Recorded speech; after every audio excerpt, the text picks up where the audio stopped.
Сайн байна уу? Намайг Од Жаргалмаа гэдэг. Олуулаа Томьёо сургуулийн сурагч 11 Б ангийн сурагч байна.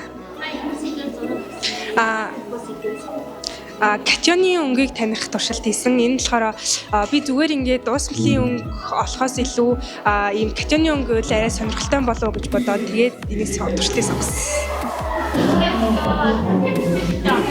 Үгүй анхны удаа оролцож байгаа.